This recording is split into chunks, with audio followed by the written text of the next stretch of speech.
coisa em outro lugar. Meu irmão, se Jesus não der certo para você, se a Escritura não for suficiente para você, pode procurar em outro canto que você não vai achar. O melhor de Deus não está por vir, o melhor de Deus já veio, e esse é Jesus Cristo. Então, se você espera algo mais ou algo além de Jesus Cristo, certamente você não vai encontrar nesta igreja, porque aqui tudo nós fazemos para o louvor da glória do seu nome. Então, usando a nossa confissão de fé batista de 1689, falando sobre como o homem pode se tornar reto aos olhos de Deus, justo, perdoado, completamente isento de culpa, nós começamos a ver do capítulo 11, vimos o primeiro, o segundo, o terceiro parágrafo, e agora vamos para o quarto parágrafo, que diz: Deus, desde toda a eternidade, decretou justificar todos os eleitos, e Cristo, na plenitude do tempo, morreu pelos pecados deles e ressuscitou para a sua justificação, para a justificação dos pecadores. No entanto, eles, os pecadores, não são justificados pessoalmente até que o Espírito Santo, em devido tempo, efetivamente aplica-lhes a Cristo. E aqui, esse quarto parágrafo, ele nos traz a visão da ação conjunta e completa da Trindade no objetivo de cumprir o propósito de Deus de salvar pecadores e torná-los semelhantes ao seu Filho Jesus. Deus, o texto diz, Deus, aí está falando de Deus Pai, desde toda a eternidade decretou justificar todos os eleitos. Aí nós vamos para a doutrina dos decretos de Deus.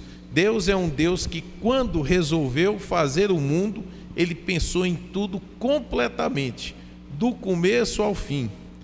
Não é como alguns que começam a fazer a reforma numa casa, começa de um jeito, aí do meio para o fim pensa em outra coisa e muda, ou sabe quando começa e não sabe quando termina. Deus, ao contrário, tudo o que quis, Ele fez. E assim como o Senhor ordenou, assim certamente se cumprirá. Por isso que a nossa confissão de fé diz que desde toda a eternidade, Deus decretou justificar todos os eleitos.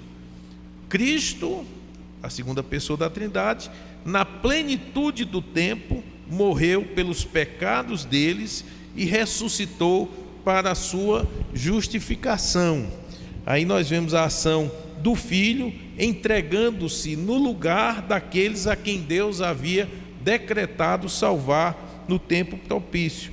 No entanto, diz a confissão, no entanto, eles não são justificados pessoalmente até que o Espírito Santo, em devido tempo, efetivamente aplica-lhes a Cristo. Ou seja, mesmo nós, havendo sido em Cristo eleitos por Deus desde a eternidade, a nossa justificação não aconteceu senão no tempo propício em que o Espírito Santo eficazmente nos chamou. Desde a eternidade nós somos por Deus decretados como seus eleitos, porém só fomos justificados quando o Espírito Santo nos chamou eficazmente, abriu os nossos olhos, trocou o nosso coração pecador por um coração sensível às coisas de Deus e nos fez, nos regenerou e nos mostrou a graça de Deus. Ali, quando nossos olhos foram abertos, né, miraculosamente pela ação do Espírito Santo, nós cremos e fomos justificados. Também o texto diz que, apesar do decreto ter sido desde toda a eternidade, no tempo propício é que Cristo morreu pelos nossos pecados, pelos pecados daqueles a quem Deus elegeu. Isso é importante, irmãos, para nós lembrarmos sempre que a nossa salvação não depende de nós, daquilo que fizemos, mas depende exclusivamente daquilo que Jesus Cristo fez. Ele morreu tomando o nosso lugar, recebendo o castigo que nos era devido, sofreu o que nós sofreríamos para que nós, por meio da fé, recebêssemos a sua justiça. Você não é salvo porque os seus pecados foram varridos para debaixo do tapete, ou porque Deus se esqueceu do que você fez na semana passada. Não, você é salvo porque os seus pecados foram colocados sobre Jesus Cristo. O peso, o castigo, a ira de Deus pelo que nós fazemos não foi simplesmente apagado. Deus não deixou de lado. Deus derramou toda a sua ira sobre o Senhor. E isso aconteceu em nosso favor, em nosso benefício, né? E diz aí o texto ainda que Cristo ressuscitou para a nossa justificação. A ressurreição de Cristo é a prova cabal de que o sacrifício foi aceito. Ficasse Cristo no túmulo seria o atestado de que ele havia pecado, porque o salário do pecado é a morte.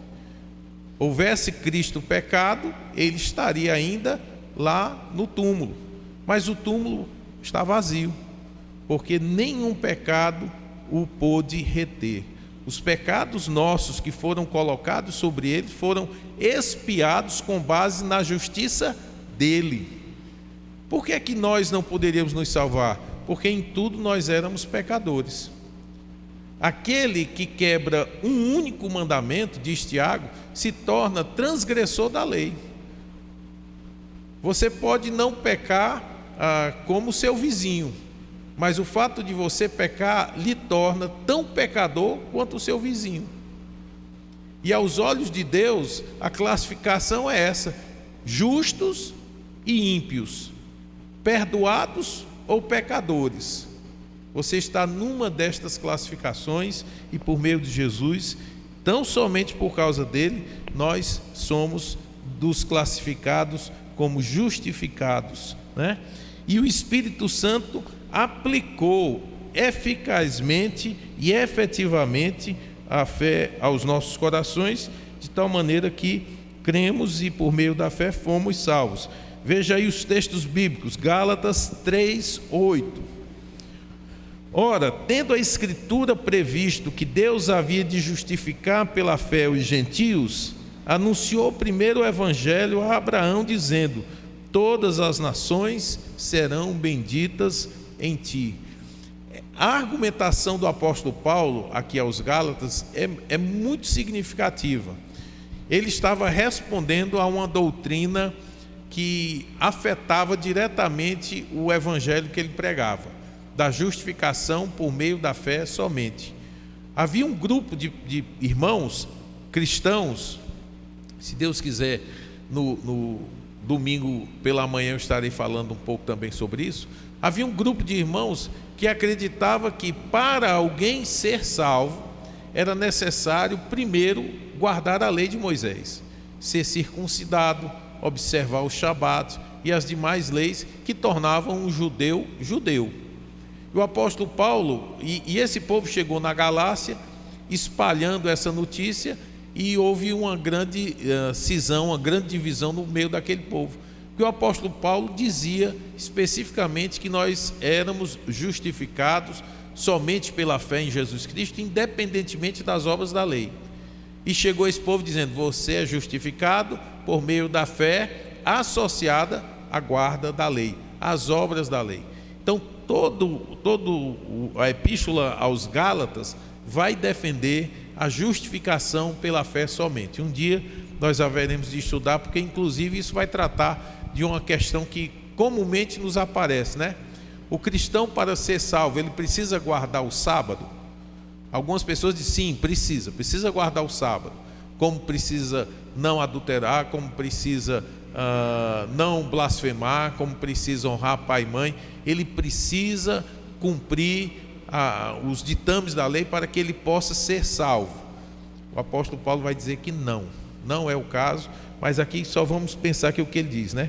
Tendo a Escritura prevista que Deus havia de justificar pela fé os gentios, anunciou primeiro o Evangelho a Abraão, dizendo: todas as nações serão benditas em ti.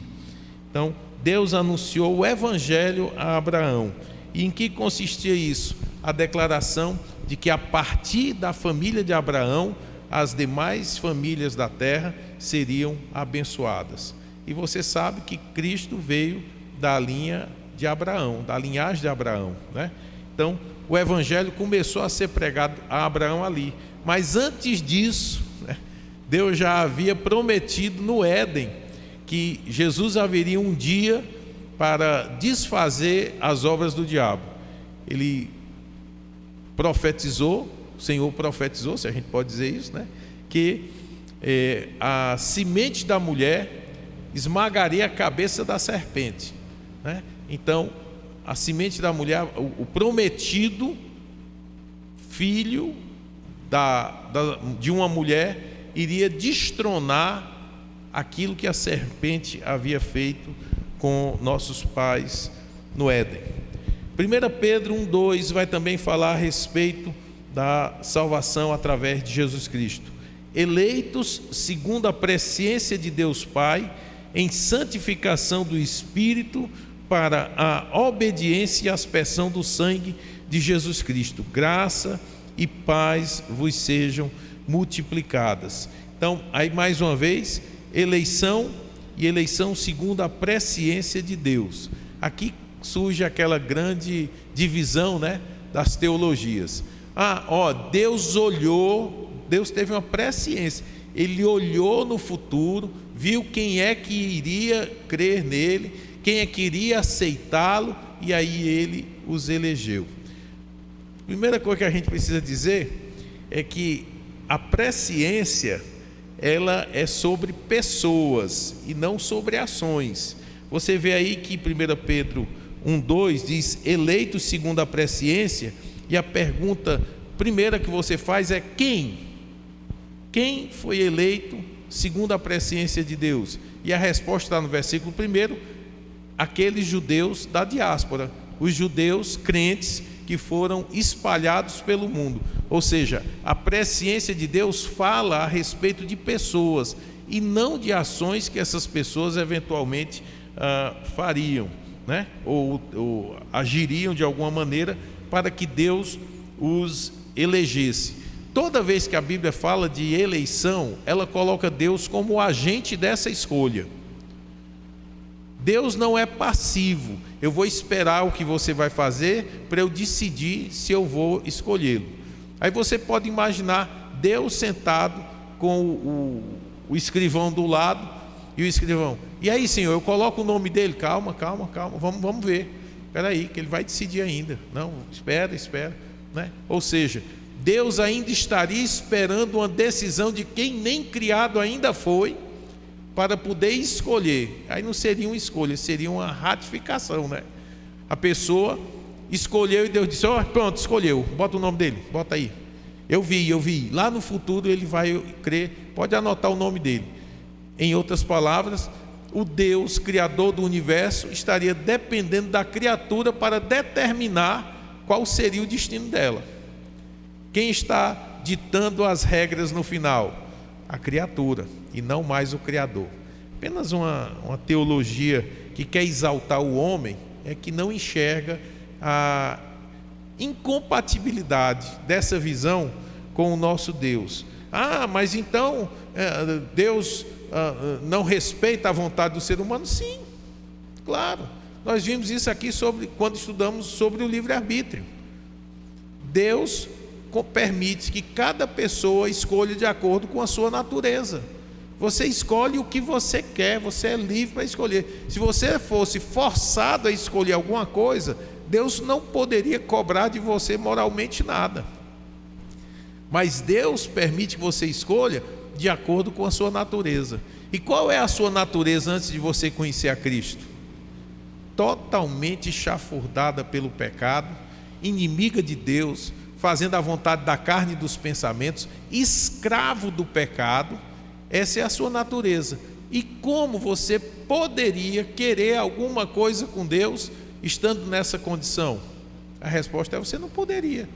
Por isso que o apóstolo Paulo vai dizer lá em Romanos capítulo 3, não há ninguém que busque a Deus. Jesus vai dizer lá no Evangelho de Mateus, eu acho que é Mateus capítulo 11, não foram vocês que me escolheram, fui eu que escolhi vocês. Ou é Mateus ou é João, né? Eu acho que é João. Não foram vocês que me escolheram, fui eu que escolhi vocês. Veja que, mais uma vez, a escolha, a eleição, ela é ativa da parte de Deus, mesmo Filho de Deus. Fui eu que escolhi vocês e vocês responderam a minha escolha vindo a mim. No Evangelho de João também Jesus diz que aqueles que o Pai deu a ele na eternidade, estes virão a ele. E o que vem a mim, diz lá Jesus, de maneira nenhuma lançarei fora. Somos eleitos, queridos, também o texto vai dizer, não porque fomos obedientes, veja aí, eleitos segundo a presciência de Deus, para a obediência. Você foi eleito para obedecer, e não porque foi obediente. Então, são algumas observações aí que nos chamam a atenção para esse fato de que Deus, na eternidade, como diz aí, desde toda a eternidade, decretou justificar todos os eleitos. 1 Timóteo 2,6 diz, o qual se deu a si mesmo em preço de redenção por todos, para servir de testemunho a seu tempo. Deu-se como preço de redenção, né? Romanos 4,25, o qual, Jesus, por nossos pecados foi entregue e ressuscitou para a nossa justificação. Colossenses 1, 21, 22, a vós também, que noutro tempo éreis estranhos e inimigos no entendimento pelas vossas obras más, agora, contudo, vos reconciliou no corpo da sua carne pela morte, para, perante ele, vos apresentar santos e irrepreensíveis e inculpáveis. Perceba aqui mais uma vez que o apóstolo Paulo chama a atenção que a nossa conduta posterior, ela é causada pela nossa escolha anterior. Não é o contrário do que se diz, né? Você não era santo, irrepreensível e inculpável, e aí Deus te escolheu. Deus viu que você seria uma pessoa do bem, Deus olhou no corredor da história e disse, esse aqui vai prestar, esse vai dar para alguma coisa. Não, irmãos, o que a Bíblia diz é que nós éramos estranhos e inimigos no entendimento por causa das nossas obras, mas, contudo, agora, Ele nos reconciliou no corpo da sua carne pela morte, para nos apresentar, aí sim, depois que nos reconciliou, nos apresentar santos, irrepreensíveis e inculpáveis, né? Tito 3, 4 a 7 diz, mas quando apareceu a benignidade e amor de Deus, nosso Salvador, para com os homens, não pelas obras de justiça que houvéssemos feito. Parece assim redundante, né? E as pessoas teimam em insistir que foi Deus vendo no tempo futuro, que a presciência indica que Deus soube de antemão como você reagiria, mas aqui o apóstolo Paulo vem desfazendo tudo isso. Ele diz, quando apareceu a benignidade e amor de Deus, nosso Salvador, para com os homens, não pelas obras de justiça que houvéssemos feito, mas segundo a sua misericórdia. Nos salvou pela lavagem da regeneração e da renovação do Espírito Santo, que abundantemente Ele derramou sobre nós por Jesus Cristo, nosso Salvador, para que, sendo justificados pela sua graça, sejamos feitos herdeiros segundo a esperança da vida eterna. Você percebe aí, queridos, então, sempre a competição, vamos dizer assim, do Pai, do Filho e do Espírito Santo, não competindo no sentido de um contra o outro, mas os três andando juntos, né, harmoniosamente, para alcançar o fim que Deus predestinou, a salvação de todo aquele que crê em Jesus Cristo. O Pai decretou, o Filho entregou-se como resgate pela nossa vida, e o Espírito Santo aplicou essa obra da salvação em nosso coração, transformando-nos, regenerando. Você lembra João capítulo 3, que Jesus vai falar sobre o Espírito Santo, e ele usa um termo que pode ser tanto vento como espírito, né? Diz, O vento sopra onde quer, ouves a sua voz, mas não sabes de onde vem nem para onde vai. Esse jogo de palavras de Jesus pode ser facilmente intercambiável com o Espírito Santo. O Espírito Santo sopra onde quer. Ele é livre, você não sabe, mas é impossível que você não perceba a ação do Espírito Santo na vida daquele que é regenerado, né? Pela ação dele. Então vamos lá, 5, parágrafo 5º. Deus continua a perdoar os pecados daqueles que são justificados, e embora eles nunca possam cair do estado de justificação, contudo eles podem, por seus pecados, cair no desagrado paternal de Deus, e nesta condição eles usualmente não têm a luz de sua face restaurada a eles, até que se humilhem, confessem seus pecados, peçam perdão e renovem sua fé e arrependimento. Eu considero esse aqui, queridos, um dos temas mais importantes para a nossa compreensão do que é ser um batista. Hoje em dia tem muito batista que acredita que o crente perde a salvação. É triste, mas é verdade. Tem gente que acredita que o crente, depois de salvo, pode cair num estado de desgraça. E isso por conta de uma teologia que entende justificação de forma errada. Aquele pensamento católico que eu lhes falei, que é a justificação e a santificação andando juntos. Eles pensam que justificação significa ao mesmo tempo santificação, e sendo santificação uma perfeição a ser apresentada diante de Deus, que é como os católicos pensam, né? Eu já expliquei aqui para vocês. Eles creem na infusão da justiça através do batismo, na regeneração batismal, e depois disso cada um tem que fazer por onde continuar salvo. A doutrina protestante, ela diz que a justificação é um ato único de Deus, feito uma só vez, e aí tem a ver com a escolha na eternidade, né? Que ele declara justo aquele que crê no seu Filho Jesus. E nós vimos na semana passada que não é todo que diz que crê, que de fato crê. A gente percebe a fé viva por meio das obras que se praticam. Lembrando de Mateus 7:21, nem todo aquele que diz Senhor, Senhor, entrará no reino dos céus, mas aquele que faz a vontade de meu Pai. Ou seja, a fé que salva é uma fé que associa o conhecimento com a convicção e com a confiança.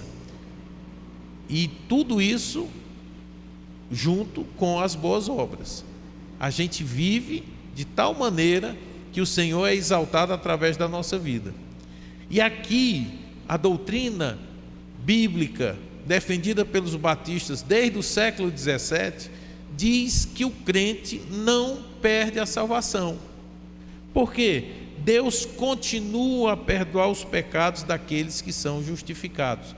Quando você se converteu, se você pensar aí, depois que você se converteu a Cristo, você pecou? Claro, a gente peca todo dia, né? Você pecou. Quando Cristo morreu na cruz, Ele morreu por todos os nossos pecados, ou Ele morreu pelos pecados até a gente se arrepender? Por todos. O sangue de Jesus Cristo, seu Filho, nos purifica de todo pecado. A sua condição de pecado é jogada sobre Jesus, sobre ele cai toda a ira de Deus pelo seu pecado, e sobre você, por causa da fé, é colocada a justiça de Cristo, de tal maneira que Deus olha para você não mais como um pecador impenitente, mas um pecador justificado. Porque você é legal? Não, porque Jesus pagou o preço por todos os seus pecados. Se isso aconteceu, se essa transação espiritual se deu, de você colocar todos os seus pecados sobre Jesus na cruz, e Jesus colocar sobre você toda a justiça dele, nada mais pode separar você do amor de Deus que está em Cristo Jesus. É exatamente o que o apóstolo Paulo fala. Mas aí surge alguém para dizer: não, não é assim não. Jesus lhe deu a capacidade de ser salvo. Você agora que sue a camisa para alcançar. Porque se você não fizer por onde, você não vai não. Você fica. Você já ouviu isso, né? E às vezes tem até igrejas aí que a pessoa tem que ser rebatizada para ser salva de novo. Que loucura, né? E se chama de batista. Tem igreja por aí que se chama de batista e diz isso. E tem pastores por aí que defendem que o crente pode perder a salvação. Se a salvação depender de mim, eu digo, é verdade. E eu acho que do meu tempo de convertido até aqui, eu já devo ter perdido as contas de quantas vezes eu me perdi. Mas graças a Deus, que a declaração judicial de Deus, de favor de Deus para comigo, não está baseada em mim, está baseada na obra de Cristo. Por isso eu posso dizer: eu estou salvo. Agora veja o que nos diz aqui a nossa confissão de fé. Deus continua a perdoar os pecados daqueles que são justificados, e embora eles nunca possam cair do estado de justificação, contudo eles podem, por seus pecados, cair no desagrado paternal de Deus. Deus não é bobo. Você não engana Deus. Sabe, o povo de Israel, ele tinha essa impressão. Eles adoravam os deuses das nações escondidos, né?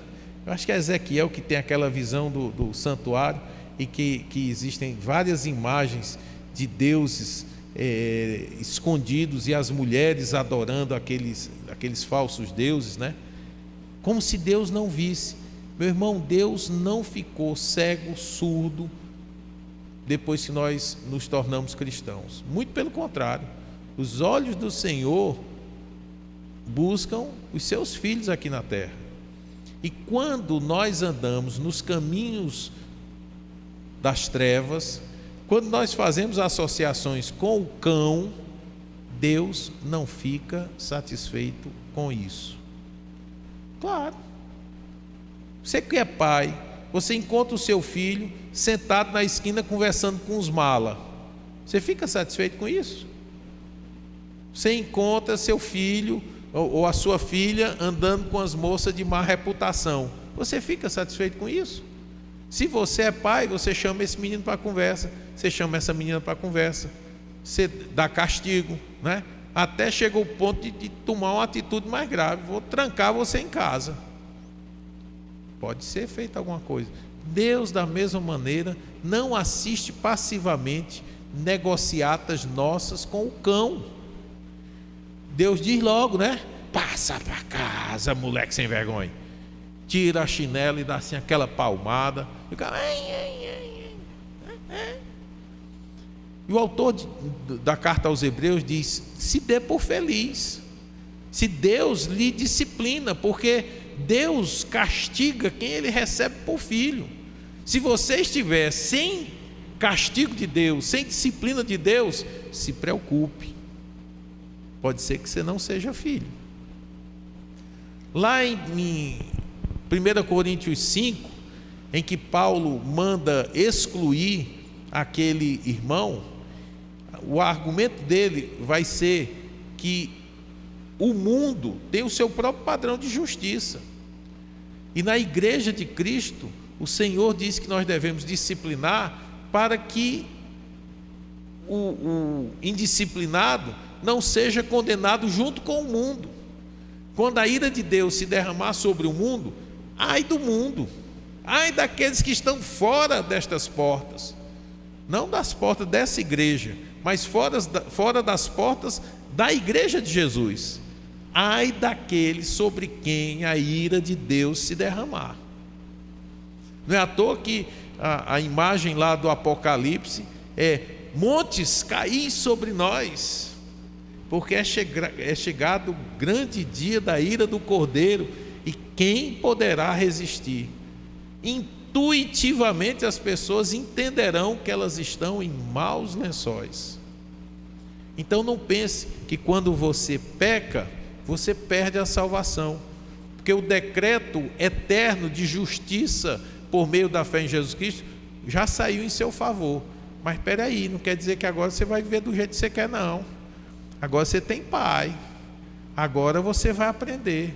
Você não será restaurado até que, como diz aí, você se humilhe, confesse seu pecado, peça perdão, renove a sua fé e arrependa-se. Por isso que muita gente leva uma vida espiritualmente seca, fria, porque vive em pecado. E enquanto essas pessoas não tomarem essas atitudes, aí a face de Deus é contrária a elas. Deus pode eventualmente até mesmo matar essa pessoa como disciplina final, pela sua dureza de coração, mas Deus não tirará dela a justiça de Cristo, porque Romanos 12 vai dizer isso aí: os dons e a vocação de Deus são sem arrependimento. Aquele que alcançou o favor do Senhor pode descansar seguro, porque o Senhor jamais vai deixá-lo na mão, mas o cinturão de Deus vai cair no lombo daquele filho desobediente, como você faria, e até Deus pode usar uma medida extrema com você, e se Ele usar a medida extrema, glória a Deus, porque Ele tratou você como um filho. Você não pode mais do que eu, meu filho. Mas eu quero, papai. Toma, né? Mas eu não mudo. Pois agora tu sobe para vir falar comigo aqui face a face. Tu está achando que tu não sabe com quem tu está lidando, rapaz. Sobe, manda subir o menino. E aí o meninozinho sobe, chega lá na glória e vai fazer o quê, né? É filho, está na peia, mas chega lá diante do Senhor, vai cair com o rosto em terra, como todos aqueles que tiveram uma visão da glória de Deus, não permaneceram em pé. Então, Deus continua a perdoar os pecados daqueles que são justificados, e embora eles nunca possam cair do estado de justificação, contudo eles podem, por seus pecados, cair no desagrado paternal de Deus, e nesta condição de estar no desagrado paternal de Deus, eles usualmente não têm a luz de sua face restaurada a eles, até que se humilhem, confessem seus pecados, peçam perdão e renovem sua fé e arrependimento.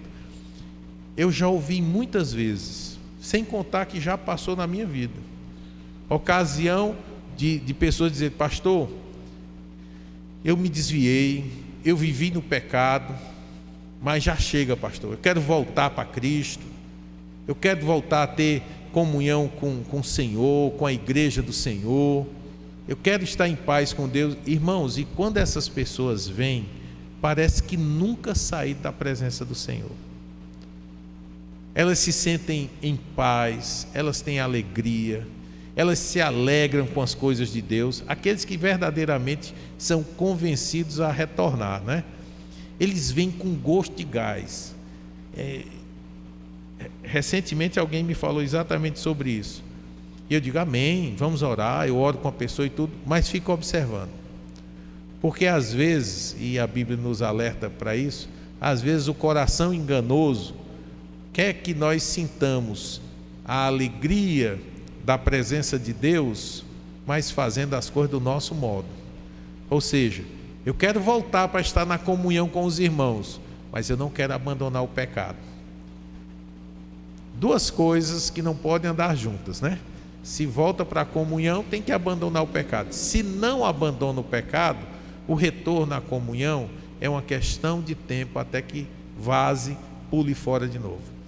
Já cansei de ver isso acontecer, né? E recentemente alguém veio conversar comigo, disse: pastor, eu pequei, me desviei, deu tudo errado na minha vida, as coisas estão fora do lugar, mas pastor, eu quero restaurar a minha vida, eu quero voltar à igreja, eu quero voltar, eu queria que o senhor orasse por mim. Eu digo: amém, vamos. Orei por essa pessoa. Rapaz, aí que alegria, eu chego, está sentado aqui nas primeiras cadeiras, prestando atenção, está no culto de oração, está prestando atenção. Por quê? Porque a pessoa é restaurada, volta, como diz aí, até a luz da face do Senhor brilhando sobre ela, e ela não tem mais interesse em permanecer com os velhos hábitos, ela quer de fato voltar. Então, quando nós eventualmente pecamos e nós sentimos o céu de chumbo, quando nós sentimos o desagrado de Deus, Deus nos faz assim para que nós retornemos, para que nós nos arrependamos, nos humilhemos, confessemos os nossos pecados, peçamos perdão a Deus, né? Então vamos ver aí os textos. Dizem, Mateus 6,12, a oração do Pai Nosso, né? Perdoa-nos as nossas dívidas, assim como nós perdoamos aos nossos devedores. 1 João 1,7, mas se andarmos na luz, como Ele na luz está, temos comunhão uns com os outros, e o sangue de Jesus Cristo, seu Filho, nos purifica de todo o pecado. 1 João 9, se confessarmos os nossos pecados, Ele é fiel e justo para nos perdoar os pecados e nos purificar de toda injustiça. Deixa eu só abrir um parênteses aqui. Esse foi talvez o primeiro versículo que eu decorei. Eu não sei se foi João 3,16 ou foi esse. E de certo eu era um grande pecador, né? Mas eu aprendi, eu li num livro. Graças a Deus eu sempre tive a companhia de alguns bons autores comigo. E eu li num livro isso daí. A Bíblia diz que se nós confessarmos os nossos pecados, Deus é fiel e justo para nos perdoar os pecados e nos purificar de toda injustiça. O confessar não é correr para o padre, é confessar. O sentido aqui é exatamente a Deus, confessarmos os nossos pecados, Ele é fiel. O contexto imediato é com Deus, é confessarmos a Ele. E esse confessar a Deus significa concordar com Ele.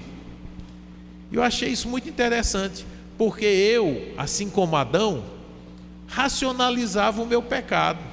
Senhor, eu pequei, mas, né? Senhor, eu pequei também.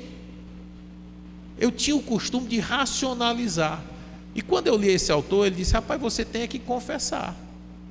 Quando você confessa, reconhece que pecou, que você dá razão, que Deus estava certo, que você estava errado ao tomar aquela decisão, você está fazendo a sua parte. Se confessarmos os nossos pecados, e a parte seguinte é a de Deus, Ele é fiel e justo para nos perdoar os pecados e nos purificar de toda injustiça.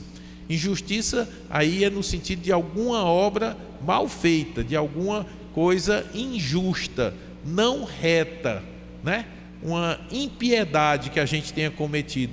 Ele é fiel e justo para nos perdoar os pecados e nos purificar de toda injustiça. Então, logo eu aprendi, quando o Espírito Santo me convencia, eu não tinha conversa. Pequei, pai, pequei vergonhosamente. Quantas vezes eu disse: Senhor, está aqui eu de novo. É feio para mim, mas eu vim dizer aqui para o Senhor que eu pequei de novo.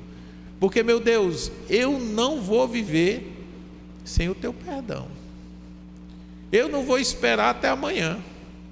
Eu não quero passar um momento longe da tua presença. Então, pequei, está aqui esse miserável. Se o Senhor despejar tua ira sobre mim, o Senhor é justo, e eu entendo, mas lembra-te de mim, Senhor. Tem compaixão. Lembra-te de mim para o bem, Senhor, né? Irmãos, eu atentava muito a Deus. Eu ia lá, bater na porta, e não desistia, e não duvidava. Algumas pessoas dizem que se arrependem, confessam os seus pecados, mas chamam Deus de mentiroso, porque a Escritura está dizendo: se confessarmos, Ele é fiel e justo para nos perdoar os pecados. Aí a pessoa vive carregando o peso da culpa daquele pecado, como se Deus não o tivesse perdoado. Geralmente eu pergunto à pessoa: Deus pode mentir? A pessoa: não, pastor, pode não. Quando Deus disse isso aqui, Ele falou sério ou foi de brincadeira? Falou sério. Você confessou o seu pecado? Confessei. Então o que foi que Deus ficou para fazer? Ficou de perdoar. Deus perdoou. Ah, pastor, mas eu não sei, é muito difícil. Aí dá vontade logo de sentar a mãozada no pé do ouvido. Rapaz, ou Deus falou a verdade, ou não falou. Esse mimimi, esse chorinho aí, é coisa de quem está chamando Deus de mentiroso. E o zelo da tua casa me consumirá. Se arrependa da sua incredulidade, que isso aí é incredulidade. Você está achando até que você é mais santo do que Deus, porque Deus disse: eu perdoo, tudo bem, eu perdoo. E você está dizendo: não, eu não posso me perdoar. Que história é essa, rapaz? Deus é fiel, aquilo que Ele diz para valer. Então, se você fizer a sua parte, veja que o versículo começa aí com uma condicional, né? Se confessarmos os nossos pecados, Ele é fiel. Eu aprendi isso também em computação, né? Estudando Basic. If, a cláusula if, né? If x, then, né? Se uma condição for implementada, o resultado para o computador é aquele. Se a condição for implementada, o resultado é sempre esse, matematicamente certo. Então eu pegava isso aqui e aplicava na máquina cerebral, né? Se eu confessar o meu pecado, Deus é fiel e justo para me perdoar os pecados e me purificar de toda injustiça. Acabou, não tem mais conversa. E não perca tempo se justificando diante de Deus. Aquele para quem todas as coisas estão nuas e patentes. Não tem como esconder nada de Deus, não tem como dar um desdobre em Deus. Não perca seu tempo, vá logo para os pés do Senhor, chore, confesse a sua malignidade, diga que não presta, que você está no caminho certo. Achar desculpa para justificar o seu erro é o caminho da perdição. Aquele que encobre o seu pecado não prospera, mas o que confessa e deixa, esse encontrará misericórdia. Deus é um pai, queridos. Um filho que chega com a coisa errada e diz: papai, perdoe, papai. O pai vai dizer que não? Mesmo que o pai dê castigo e tudo, mas o pai diz: tá, meu filho, é isso mesmo. Vamos, levanta, vai dar certo. É o que um pai, em tese, faz, né? Ele não vai concordar com o erro do filho, mas um filho arrependido, ele não vai deixar de dar a mão. E a gente que é imperfeito, cheio de trauma, cheio de nó pelas costas, como diz meu pai, a gente sabe fazer coisas boas pelo um filho, que dirá o Deus perfeito, o Pai das luzes, em que não há sombra nem variação alguma. João 10, 28. E dou-lhes a vida eterna, disse Jesus, quanto às suas ovelhas, né? Dou-lhes a vida eterna e nunca hão de perecer, e ninguém as arrebatará da minha mão. Eu acho isso tão bom. Acho bom demais. Porque quando Deus resolveu me salvar, Ele sabia quem eu era. Como disse alguém, Deus sabia com quem estava se metendo quando resolveu me salvar. E quando Jesus olha para mim assim: eu não vou desistir de você. Ninguém vai tomar você de mim. Mas tem até uma música do Roberto Carlos assim, né? Ninguém vai tomar você de mim. Rapaz, eu me desmancho. Eu muitas vezes já quis sair das mãos do Senhor. Eu já quis andar vagando pelo mundo. Mas Ele disse: ninguém vai tirar você das minhas mãos. E ninguém inclui você também. Ninguém é ninguém. E se você é alguém, ninguém se aplica a você. nem que Deus tenha que usar a disciplina última, que é lhe matar, Deus não vai perder você para o cão, se você é do Senhor. Se você não é, arrependa-se, peça misericórdia. Deus é um Deus longânimo, misericordioso. Deus está pronto para estender a mão, levantar o caído. Deus está pronto para lhe dar uma segunda oportunidade. Se você está me ouvindo pela internet e diz assim: pastor, você não sabe da minha vida, mas Deus sabe. Não precisa dizer para mim não, fala para Deus e diz: Deus, eu me arrependo, tem compaixão de mim, Senhor, porque Deus é um Deus bom. Quem pinta que Deus é mau é o cão, mas Deus provou o seu amor para conosco pelo fato de haver Jesus Cristo vindo morrer por nós, sendo nós ainda pecadores. Pode ser que pelo bom e pelo justo alguém ouse morrer, mas não com Deus. Deus prova por A mais B que ama você, pecador, pelo fato de Ele haver mandado Jesus para morrer, não por gente boa, mas por gente que não presta, como eu e você. Qual é o seu papel? Se arrepender, confessar o seu pecado a Deus, pedir: Deus, me perdoe, me salve, não deixa eu morrer sem o Senhor não, tenha compaixão da minha vida, porque Deus, e eu sei que quem está ouvindo isso, o Espírito Santo está abrindo os olhos, vai dizer: é verdade. Quem não quer, o Espírito Santo vai resolver, porque pode ser que não tenha chegado o tempo, né? Eu louvo a Deus porque as palavras que nós falamos aqui, queridos, citando a Bíblia Sagrada, essas palavras são sementes. O semeador saiu a semear, e essa semente um dia pode encontrar, no momento certo, nas condições certas, pode encontrar o ambiente propício para o Espírito Santo fazer surgir essa palavra.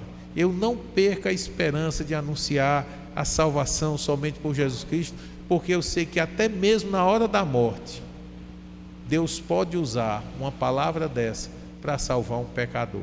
Não quer dizer que o pecador vai ser salvo sem se arrepender, não, mas o Espírito Santo vai convencer ele lá no leito da enfermidade, no seu momento difícil, passando pelo vale da sombra da morte, e ele vai dizer: rapaz, agora faz sentido, tudo que aquele pastor falou faz sentido. Eu fui convidado recentemente aqui pela irmã Graça para visitar um senhor que estava nas suas últimas horas, tinha um câncer, foi descoberto, em um mês o câncer matou esse homem. E a irmã Graça me ligou uma noite e disse: pastor, é nosso vizinho aqui, está passando por uma situação assim, assim, o senhor poderia vir falar alguma coisa para ele? Eu disse: vou. E fui lá e comecei a conversar.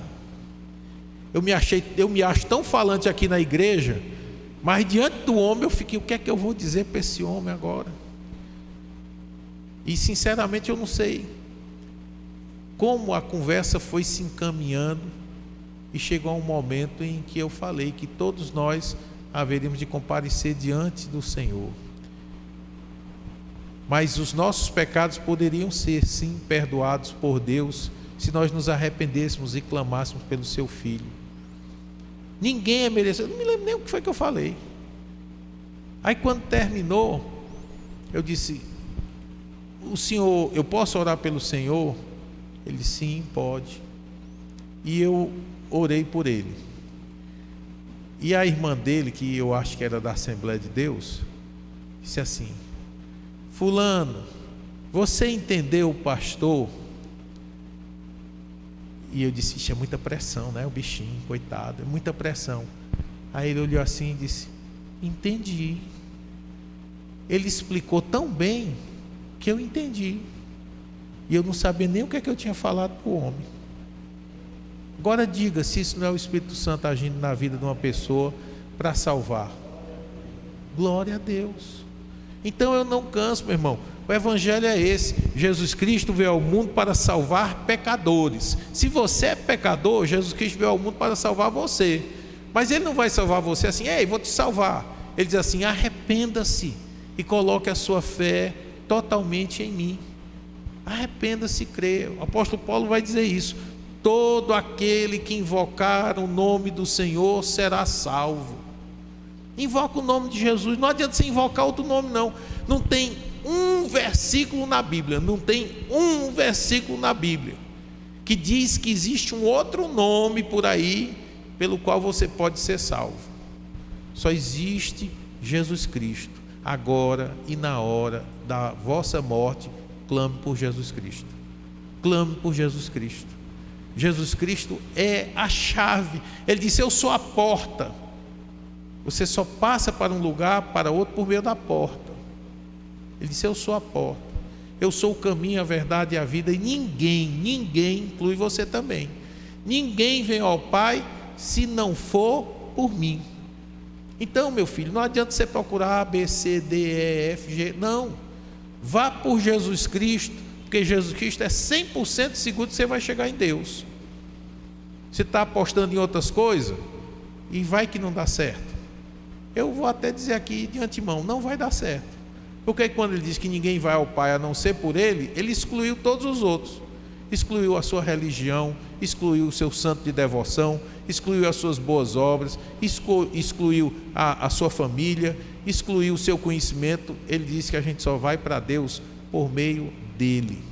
E se você quer ir para Deus, você tem que passar por Jesus Cristo. Homem, como eu, como você, conhecedor das nossas fraquezas, das nossas dificuldades, mas pronto para dizer: Pai, eu morri por esse daqui, perdoe ele. Eu já paguei o preço pelo pecado dele, receba ele no seu reino de glória. E Deus disse: tá bom, filho, já que você diz, pode deixar, eu recebo. Pronto. É crer em Jesus que vai garantir a vida eterna. Salmo 89 diz: se profanarem os meus preceitos e não guardarem os meus mandamentos, então visitarei a sua transgressão com a vara e a sua iniquidade com açoites, mas não retirarei totalmente dele minha benignidade, nem faltarei a minha fidelidade. Isso aqui é aquela hora que o cabo apanha, mas gosta, né? Que bom, meu irmão, sofrer aí com a vara da disciplina, açoite do Senhor, mas sabendo que Deus não retira totalmente a sua benignidade de nós, nem deixará de ser fiel. Aqueles a quem ele determinou que iria levar para o céu, ele vai levar. Como eu digo aqui, nem que seja puxando pela língua, né? Arrastando, mas entra no céu. Salmo 32, 5: confessei-te o meu pecado e a minha maldade não encobri.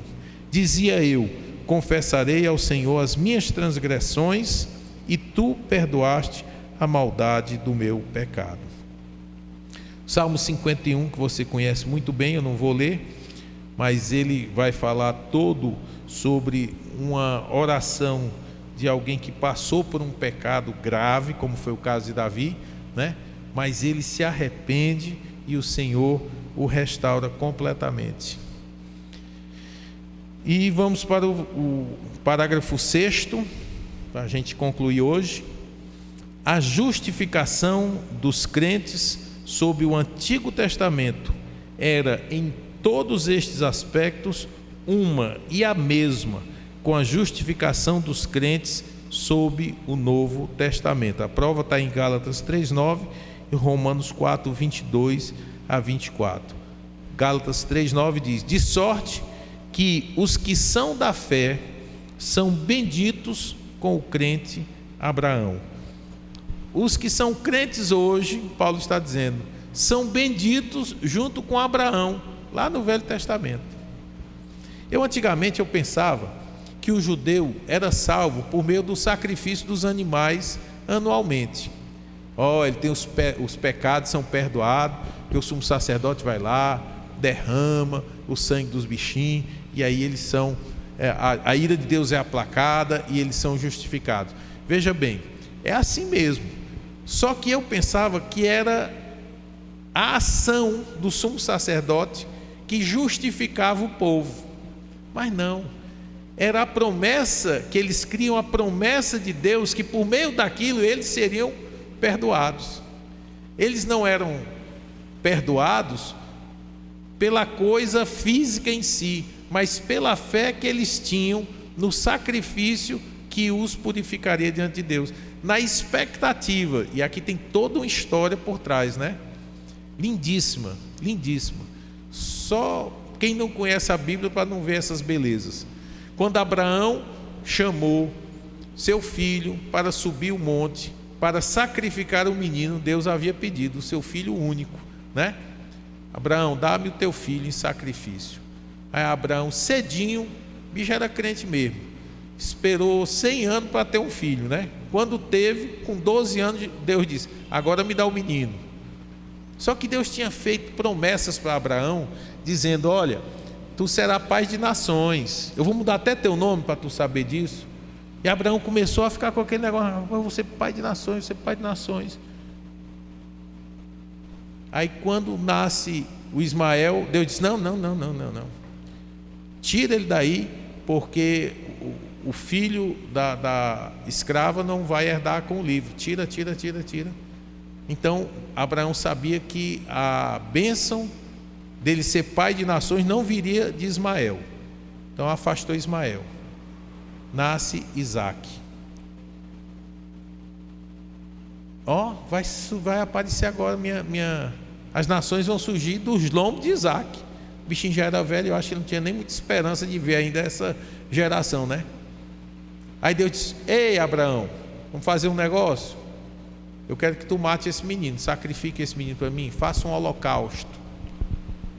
Eu e você, que somos crentes pé duro, a gente ia dizer: tá louco, Deus? Como é que pode, Senhor? O Senhor deu para tomar? Isso é coisa do cão. A gente ia fazer 1000 questionamentos. Eu ia fazer, talvez você seja mais crente que eu. Eu ia ser que nem Jonas, ia picar a bula, né? Lá estava eu indo para Tarsis. Eu e o menino, eu e o João Marcos. Abraão, ao contrário, pegou o menino e disse: ei, bora meu filho, amanhã nós vamos sacrificar a Deus. Nós vamos subir o monte e vamos sacrificar a Deus. E o bichinho não sabia de nada, né? Vai. Fico pensando como é que todas essas coisas aconteceram. No meio do caminho, o menino olhou e disse: Senhor, eu estou vendo aqui, já tem a madeira para queimar o sacrifício, está aqui o cutelo para matar o bichinho, mas eu não estou vendo o cordeirinho, o animal do sacrifício. E aí é a hora que a gente rasga aquele glória a Deus, né? Porque Abraão diz: meu filho, Deus proverá o sacrifício. Oh glória! Deus proverá o sacrifício. E quando ele sobe para sacrificar o menino, ele diz para o povo: nós vamos subir, vamos sacrificar e voltaremos. Ele sabia que Deus haveria de fazer alguma coisa, mas ele e a promessa voltariam para junto daqueles servos. E quando, até o último momento, talvez ele tenha ficado esperando, né? Diz a Bíblia que quando ele sobe o cutelo para sacrificar o menino, o anjo do Senhor diz: para, agora sei que temes a Deus. E imediatamente ele viu um carneirinho enganchado pelo chifre e diz: agora o carneirinho vai tomar o lugar da tua descendência. Oh glória! Deus proveu para si o sacrifício. Jesus Cristo. Jesus é batizado. Quando ele sai da água, quando ele vem para João Batista, o que é que João Batista diz? Eis aí o Cordeiro de Deus, não é o Cordeiro que a gente ia proporcionar para o sacrifício anual. Eis aí o Cordeiro de Deus que tira o pecado do mundo. O mundo tem pecado? Pois está aqui o Cordeiro de Deus que vai tirar o pecado da existência desse planeta. É Jesus Cristo. Lá com Abraão, até Jesus Cristo. E todo e qualquer um que se voltar para Deus e disser: Senhor, eu também, Jesus, eu também quero ser coberto por esse sangue deste sacrifício. Lembra-te de mim, Senhor. Lembra da palavra do preso lá que estava sendo morto com Jesus? Lembra-te de mim quando entrares no teu reino. É o que nós pecadores devemos dizer ao Senhor: Senhor, lembra-te de mim, tem compaixão da minha alma. Ou como disse aquele pecador no templo: sê propício a mim, pecador, sê propício, não tenha ódio de mim, não derrama a tua ira sobre mim, faça propiciação em meu favor, Senhor, sê propício a mim. Romanos 4, 22, 24 diz: assim, isso lhe foi também imputado como justiça. Ora, não só por causa dele está escrito que lhe fosse tomado em conta, mas também por nós, a quem será tomado em conta? Os que cremos naquele que dentre os mortos ressuscitou a Jesus, o nosso Salvador. Os crentes da velha aliança eram justificados aos olhos de Deus do mesmo jeito que os crentes da nova aliança são, por meio da fé em Jesus Cristo, ou da promessa que Deus havia feito de que aqueles que crescem nele seriam tidos por justo. Do mesmo jeito, o mesmo Espírito Santo que é necessário hoje para convencer o pecador que precisa se arrepender e crer em Deus, agia no Velho Testamento, convencendo pecadores para se arrependerem e crerem no Deus de Abraão, Isaque e Jacó. Do mesmo jeito. Quando você pensar assim, talvez você agora não vai pensar mais, porque eu já lhe entreguei a minha burrice, né? Quando você pensar, não, rapaz, eles eram salvos porque o cordeirinho era derramado, o sangue era espargido nas pontas do altar, e aquele sangue ali, pronto, aquilo ali que salvava eles. Não é apenas o meio físico, mas era a fé no Deus que havia prometido que o sangue de um cordeiro sem mácula, sem mancha, deveria ser derramado para cobrir o pecado da nação. A fé nesse fato é que tornava-os justos, aceitáveis aos olhos de Deus. Da mesma maneira hoje, não é pelo que você faz, mas pelo que Jesus Cristo fez por você. Se você crê nisso, você é justo aos olhos de Deus. Justificados, pois, mediante a fé, temos paz com Deus por meio de nosso Senhor Jesus Cristo. Romanos 5:1. Amém? E com isso concluímos aí o 11º capítulo, né? Concluímos o 11º capítulo da nossa confissão de fé. E semana que vem iremos continuar com a graça de Deus. Semana que vem será o pastor Sérgio, que ainda não sabe, porque qual é o dia lá? É porque 16, 17 tu está aqui, né? Pronto. Que eu devo viajar dia 15 à noite. E aí, sexta que vem, o pastor Sérgio vai estar pregando aqui, né? Se ele quiser continuar o capítulo 12 da confissão de fé, ele dá a introdução no assunto, né? Né? E se Deus quiser, na outra sexta a gente está aí novamente para estudar a confissão de fé. Amém? Vamos orar, encerrar o nosso culto desta noite. E já sabe, né? Ele empatou o jogo comigo na quarta-feira, e aí hoje eu já estava preparado. Vamos orar, queridos. Santo e eterno Deus, agradecemos ao Senhor o privilégio de estarmos na Tua casa, na Tua presença, para aprendermos mais a respeito da Tua palavra e da Tua santa pessoa.